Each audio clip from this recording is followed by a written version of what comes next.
ಗುಬ್ಬಿ ಮೇಲೆ ಬ್ರಹ್ಮಾಸ್ತ್ರ ಅನ್ನೋ ಹಾಗೆ ಸರ್ಕಾರ ವರ್ತಿಸ್ತಾ ಇದೆ. ಕಾಲ್ತುಳಿತ ಕೇಸ್ನಲ್ಲಿ ಸರ್ಕಾರದ ಕ್ರಮಗಳು ಕೂಡ ಥೇಟ್ ಹಾಗೆ ಇವೆ. ಯಾಕೆ ಹೀಗಂತೀವಿ ಅನ್ನೋ ಪ್ರಶ್ನೆಗೆ ಉತ್ತರ ಇಲ್ಲಿದೆ. ರಾಜ್ಯ ಸರ್ಕಾರದಿಂದ ಗುಬ್ಬಿ ಮೇಲೆ ಬ್ರಹ್ಮಾಸ್ತ್ರ. 11 ಜನರ ಸಾವಿಗೆ ಪೊಲೀಸರ ತಲೆದಂಡ ಸಾಕ. ಒಂದು ಫಂಕ್ಷನ್ ಅರೇಂಜ್ ಮಾಡಿದ್ಮೇಲೆ ಈ ಸರ್ಕಾರದವರಿಗೆ ನಮ್ಮಂತ ಬಡ ಮಕ್ಕಳು ನಮ್ಮಂತ ಒಂದೊಂದು ಮಕ್ಕಳು ಇದ್ದರನ್ನ ಪ್ರಾಣ ತೆಗೆಯದೇ ಇವ್ರ ಕೆಲಸ ಆಗೋಯ್ತಲ್ಲ. ಸರ್ಕಾರ ಈಗ ಹೇಳ್ತಾರೆ ಮುಖ್ಯಮಂತ್ರಿ ಕೆಲಸ ಮಾಡ್ತಾರೆ, ರಾಜೀನಾಮೆ ಕೊಟ್ಟರೆ ಎಷ್ಟ ಒಳ್ಳೆ. ಇಂಥ ದುರಂತಗಳನ್ನು ಅವಾಯ್ಡ್ ಮಾಡಿಲ್ಲ ಅಂದ್ರೆ ಯಾಕೆ ಸರ್ ಅವರು? ಇದು ಬೇರೆ ಏನೂ ಅಲ್ಲ, ಈ ನಮ್ಮ ರಾಜ್ಯ ಸರ್ಕಾರದ ಬಹು ಬೇಜವಾಬ್ದಾರಿತನದ ಒಂದು ಪರಮಾವಧಿ ಅಂತ ಹೇಳಬೇಕು. ಇದುವೇ ರಾಜ್ಯದ ಜನರು ಕೇಳ್ತಿರೋ ಪ್ರಶ್ನೆ. ಕಾಲ್ತುಳಿತದಲ್ಲಿ ಪ್ರಾಣ ಬಿಟ್ಟವರ ಸಂಬಂಧಿಕರ ಕಾರಣವಾಗಿದ್ದು ಕಾಂಗ್ರೆಸ್ ಸರ್ಕಾರ ತೆಗೆದುಕೊಂಡಿರುವ ತಲೆದಂಡದ ನಿರ್ಧಾರ. CPI Cubbon park police station, ACP that particular area, assistant commissioner of police, deputy commissioner of police central, additional commissioner of police was in charge of cricket association stadium, ಅಲ್ಲೇ ಇನ್ಚಾರ್ಜ್ ಇದ್ದದ್ದು, ಅವರು ನೋಡ್ಕೊತಾ ಇದ್ದದ್ದು. ಆಮೇಲೆ ಹೀಗೆ ಎಡಿಜಿಪಿ, ಡಿಸಿಪಿ, ಎಸಿಪಿ, ಇನ್ಸ್ಪೆಕ್ಟರ್ ಅನ್ನ ಸರ್ಕಾರ ಅಮಾನತುಗೊಳಿಸಿದೆ. ಸಾಲದ್ದಕ್ಕೆ Chinnaswamy stadium ಮೇಲುಸ್ತುವಾರಿ ವಿರುದ್ಧವೂ ಕ್ರಮಕ್ಕೆ ನಿರ್ಧರಿಸಿದೆ. ಆದರೆ ಆರ್ಸಿಬಿ ವಿಜಯೋತ್ಸವದಲ್ಲಿ ಸಂಭ್ರಮಿಸಿದ ಯಾವ ನಾಯಕರ ಮೇಲೂ ಕ್ರಮ ಕೈಗೊಂಡಿಲ್ಲ. ಆಡಳಿತ ವೈಫಲ್ಯದಲ್ಲಿ ಯಾವ ನಾಯಕರದ್ದು ಪಾಲಿಲ್ವಾ? ಈ ದುರಂತದ ಹೊಣೆಯನ್ನ ಯಾವ ನಾಯಕರು ಹೊರೋದಿಲ್ವಾ ಎಂಬ ಪ್ರಶ್ನೆಗೆ ಸಿಎಂ ಸಿದ್ದರಾಮಯ್ಯ ತಮ್ಮದೇ ದಾಟಿಯಲ್ಲಿ ಉತ್ತರ ಕೊಟ್ಟಿದ್ದಾರೆ. only after the inquiry report comes, only after inquiry report comes from the one-man commission. ಮುಖ್ಯಮಂತ್ರಿಗಳು ಹಾಗೆ ಮಾತನಾಡಿದ್ರೆ ಇನ್ನೊಂದೆಡೆ ಪ್ರತಿಕ್ರಿಯೆ ನೀಡುವುದಕ್ಕೂ ಡಿಸಿಎಂ ಡಿಕೆ ಶಿವಕುಮಾರ್ ನಿರಾಕರಿಸಿದ್ರು. ಈಗಾಗಲೇ ಸಿಎಂ ಸಿದ್ದರಾಮಯ್ಯ ಪ್ರತಿಕ್ರಿಯೆ ನೀಡಿದ್ದಾರೆ. ನಾನು ಯಾವುದೇ ಪ್ರತಿಕ್ರಿಯೆ ನೀಡೋದಿಲ್ಲ ಅಂದ್ರು. I don't want to comment on anything. We have discussed in detail. Honorable Chief Minister has explained to you everything. Whatever we have got the notes, whatever we got the information, Honorable CM has explained to you. I don't want to explain more. Let the law will take its own course. ಒಟ್ನಲ್ಲಿ ಕೋತಿ ತಾನು ಮೊಸರು ತಿಂದು ಮೇಕೆ ಮೂತಿಗೆ ಒರೆಸಿದ ಹಾಗೆ ನಡೆದುಕೊಳ್ತಿದೆ. ಪೊಲೀಸರ ಮೇಲೆ ಕ್ರಮ ತೆಗೆದುಕೊಂಡ ಸರ್ಕಾರ ತನ್ನ ಆಡಳಿತ ವೈಫಲ್ಯದ ಪ್ರಶ್ನೆ ಬಂದಾಗ ಮಾತ್ರ ಜಾರಿಕೊಳ್ಳೋ ಯತ್ನದಲ್ಲಿದೆ. Bureau report, republic Kannada.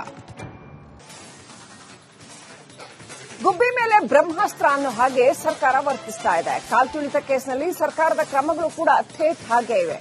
ಯಾಕೆ ಹೀಗಂತೀವಿ ಅನ್ನೋ ಪ್ರಶ್ನೆಗೆ ಉತ್ತರ ಇಲ್ಲಿದೆ. ರಾಜ್ಯ ಸರ್ಕಾರದಿಂದ ಗುಬ್ಬಿ ಮೇಲೆ ಬ್ರಹ್ಮಾಸ್ತ್ರ. 11 ಜನರ ಸಾವಿಗೆ ಪೊಲೀಸರ ತಲೆದಂಡ ಸಾಕ. ಒಂದು ಫಂಕ್ಷನ್ ಅರೇಂಜ್ ಮಾಡಿದ್ಮೇಲೆ ಈ ಸರ್ಕಾರದವರಿಗೆ ನಮ್ಮಂತ ಬಡ ಮಕ್ಕಳು ನಮ್ಮಂತ ಒಂದೊಂದು ಮಕ್ಕಳು ಇದ್ದರನ್ನ ಪ್ರಾಣ ತೆಗೆಯದೇ ಇವ್ರ ಕೆಲಸ ಆಗೋಯ್ತಲ್ಲ. ಸರ್ಕಾರ ಈಗ ಹೇಳ್ತಾರೆ ಮುಖ್ಯಮಂತ್ರಿ ಕೆಲಸ ಮಾಡ್ತಾರೆ, ರಾಜೀನಾಮೆ ಕೊಟ್ಟರೆ ಎಷ್ಟ ಒಳ್ಳೆ. ಇಂಥ ದುರಂತಗಳನ್ನು ಅವಾಯ್ಡ್ ಮಾಡಿಲ್ಲ ಅಂದ್ರೆ ಯಾಕೆ ಸರ್ ಅವರು? ಇದು ಬೇರೆ ಏನೂ ಅಲ್ಲ, ಈ ನಮ್ಮ ರಾಜ್ಯ ಸರ್ಕಾರದ ಬಹು ಬೇಜವಾಬ್ದಾರಿತನದ ಒಂದು ಪರಮಾವಧಿ ಅಂತ ಹೇಳಬೇಕು. ಇದುವೇ ರಾಜ್ಯದ ಜನರು ಕೇಳ್ತಿರೋ ಪ್ರಶ್ನೆ. ಕಾಲ್ತುಳಿತದಲ್ಲಿ ಪ್ರಾಣ ಬಿಟ್ಟವರ ಸಂಬಂಧಿಕರ ಕಾರಣವಾಗಿದ್ದು ಕಾಂಗ್ರೆಸ್ ಸರ್ಕಾರ ತೆಗೆದುಕೊಂಡಿರುವ ತಲೆದಂಡದ ನಿರ್ಧಾರ. CPI Cubbon park police station, ACP that particular area, assistant commissioner of police, deputy commissioner of police central, additional commissioner of police was in charge of cricket association stadium, ಅಲ್ಲೇ ಇನ್ಚಾರ್ಜ್ ಇದ್ದದ್ದು, ಅವರು ನೋಡ್ಕೊತಾ ಇದ್ದದ್ದು. ಆಮೇಲೆ ಹೀಗೆ ಎಡಿಜಿಪಿ, ಡಿಸಿಪಿ, ಎಸಿಪಿ, ಇನ್ಸ್ಪೆಕ್ಟರ್ ಅನ್ನ ಸರ್ಕಾರ ಅಮಾನತುಗೊಳಿಸಿದೆ. ಸಾಲದ್ದಕ್ಕೆ Chinnaswamy stadium ಮೇಲುಸ್ತುವಾರಿ ವಿರುದ್ಧವೂ ಕ್ರಮಕ್ಕೆ ನಿರ್ಧರಿಸಿದೆ. ಆದರೆ ಆರ್ಸಿಬಿ ವಿಜಯೋತ್ಸವದಲ್ಲಿ ಸಂಭ್ರಮಿಸಿದ ಯಾವ ನಾಯಕರ ಮೇಲೂ ಕ್ರಮ ಕೈಗೊಂಡಿಲ್ಲ. ಆಡಳಿತ ವೈಫಲ್ಯದಲ್ಲಿ ಯಾವ ನಾಯಕರದ್ದು ಪಾಲಿಲ್ವಾ? ಈ ದುರಂತದ ಹೊಣೆಯನ್ನ ಯಾವ ನಾಯಕರು ಹೊರೋದಿಲ್ವಾ ಎಂಬ ಪ್ರಶ್ನೆಗೆ ಸಿಎಂ ಸಿದ್ದರಾಮಯ್ಯ ತಮ್ಮದೇ ದಾಟಿಯಲ್ಲಿ ಉತ್ತರ ಕೊಟ್ಟಿದ್ದಾರೆ. only after the inquiry report comes, only after inquiry report comes from the one-man commission. ಮುಖ್ಯಮಂತ್ರಿಗಳು ಹಾಗೆ ಮಾತನಾಡಿದ್ರೆ ಇನ್ನೊಂದೆಡೆ ಪ್ರತಿಕ್ರಿಯೆ ನೀಡುವುದಕ್ಕೂ ಡಿಸಿಎಂ ಡಿಕೆ ಶಿವಕುಮಾರ್ ನಿರಾಕರಿಸಿದ್ರು. ಈಗಾಗಲೇ ಸಿಎಂ ಸಿದ್ದರಾಮಯ್ಯ ಪ್ರತಿಕ್ರಿಯೆ ನೀಡಿದ್ದಾರೆ. ನಾನು ಯಾವುದೇ ಪ್ರತಿಕ್ರಿಯೆ ನೀಡೋದಿಲ್ಲ ಅಂದ್ರು. I don't want to comment on anything. We have discussed in detail. Honorable Chief Minister has explained to you everything. Whatever we have got the notes, whatever we got the information, Honorable CM has explained to you. I don't want to explain more. Let the law will take its own course. ಒಟ್ನಲ್ಲಿ ಕೋತಿ ತಾನು ಮೊಸರು ತಿಂದು ಮೇಕೆ ಮೂತಿಗೆ ಒರೆಸಿದ ಹಾಗೆ ನಡೆದುಕೊಳ್ತಿದೆ. ಪೊಲೀಸರ ಮೇಲೆ ಕ್ರಮ ತೆಗೆದುಕೊಂಡ ಸರ್ಕಾರ ತನ್ನ ಆಡಳಿತ ವೈಫಲ್ಯದ ಪ್ರಶ್ನೆ ಬಂದಾಗ ಮಾತ್ರ ಜಾರಿಕೊಳ್ಳೋ ಯತ್ನದಲ್ಲಿದೆ. Bureau report, republic Kannada.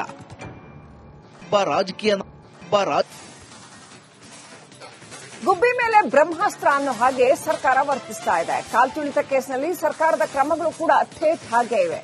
ಯಾಕೆ ಹೀಗಂತೀವಿ ಅನ್ನೋ ಪ್ರಶ್ನೆಗೆ ಉತ್ತರ ಇಲ್ಲಿದೆ. ರಾಜ್ಯ ಸರ್ಕಾರದಿಂದ ಗುಬ್ಬಿ ಮೇಲೆ ಬ್ರಹ್ಮಾಸ್ತ್ರ. 11 ಜನರ ಸಾವಿಗೆ ಪೊಲೀಸರ ತಲೆದಂಡ ಸಾಕ. ಒಂದ್ ಫಂಕ್ಷನ್ ಅರೇಂಜ್ ಮಾಡಿದ್ಮೇಲೆ ಈ ಸರ್ಕಾರದವರಿಗೆ ನಮ್ಮಂತ ಬಡ ಮಕ್ಳದ ನಮ್ಮಂತ ಒಂದೊಂದ್ ಮಕ್ಳು ಇದ್ದರನ್ನ ಪ್ರಾಣ ತೆಗೆಯದೇ ಇವ್ರ ಕೆಲಸ ಆಗೋಯ್ತಲ್ಲ. ಸರ್ಕಾರ ಈಗ ಹೇಳ್ತಾರೆ ಮುಖ್ಯಮಂತ್ರಿ ಕೆಲಸ ಮಾಡ್ತಾರೆ, ರಾಜೀನಾಮೆ ಕೊಟ್ರೆ ಎಷ್ಟ ಒಳ್ಳೆ. ಇಂಥ ದುರಂತಗಳನ್ನು ಅವಾಯ್ಡ್ ಮಾಡಿಲ್ಲ ಅಂದ್ರೆ ಯಾಕೆ ಅವರು?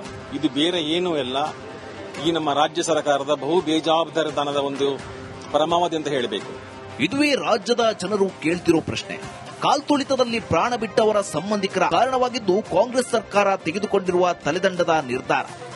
CPI Kabban Park Police Station, ACP of that particular area, Assistant Commissioner of Police, Deputy Commissioner of Police, Central, Additional Commissioner of Police, who is in charge of Cricket Association Stadium, ಅಲ್ಲಿ incharge ಇದ್ದದ್ದು, ಅವರು ನೋಡ್ಕೊತಾ ಇದ್ದದ್ದು.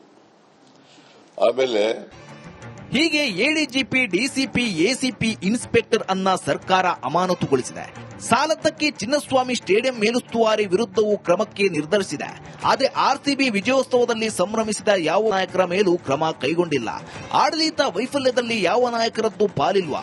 ಈ ದುರಂತದ ಹೊಣೆಯನ್ನ ಯಾವ ನಾಯಕರು ಹೊರೋದಿಲ್ವಾ ಎಂಬ ಪ್ರಶ್ನೆಗೆ ಸಿಎಂ ಸಿದ್ದರಾಮಯ್ಯ ತಮ್ಮದೇ ದಾಟಿಯಲ್ಲಿ ಉತ್ತರ ಕೊಟ್ಟಿದ್ದಾರೆ. only after the inquiry report comes, only after inquiry report comes from the one-man commission. ಮುಖ್ಯಮಂತ್ರಿಗಳು ಹಾಗೆ ಮಾತನಾಡಿದ್ರೆ ಇನ್ನೊಂದೆಡೆ ಪ್ರತಿಕ್ರಿಯೆ ನೀಡುವುದಕ್ಕೂ ಡಿಸಿಎಂ ಡಿಕೆ ಶಿವಕುಮಾರ್ ನಿರಾಕರಿಸಿದ್ರು. ಈಗಾಗಲೇ ಸಿಎಂ ಸಿದ್ದರಾಮಯ್ಯ ಪ್ರತಿಕ್ರಿಯೆ ನೀಡಿದ್ದಾರೆ. ನಾನು ಯಾವುದೇ ಪ್ರತಿಕ್ರಿಯೆ ನೀಡೋದಿಲ್ಲ ಅಂದ್ರು. I don't want to comment on anything. We have discussed in detail. Honorable Chief Minister has explained to you everything. Whatever we have got the notes, whatever we got the information, Honorable CM has explained to you. I don't want to explain more. Let the law will take its own course. ಒಟ್ನಲ್ಲಿ ಕೋತಿ ತಾನು ಮೊಸರು ತಿಂದು ಮೇಕೆ ಮೂತಿಗೆ ಒರೆಸಿದ ಹಾಗೆ ನಡೆದುಕೊಳ್ತಿದೆ. ಪೊಲೀಸರ ಮೇಲೆ ಕ್ರಮ ತೆಗೆದುಕೊಂಡ ಸರ್ಕಾರ ತನ್ನ ಆಡಳಿತ ವೈಫಲ್ಯದ ಪ್ರಶ್ನೆ ಬಂದಾಗ ಮಾತ್ರ ಜಾರಿಕೊಳ್ಳೋ ಯತ್ನದಲ್ಲಿದೆ. Bureau report,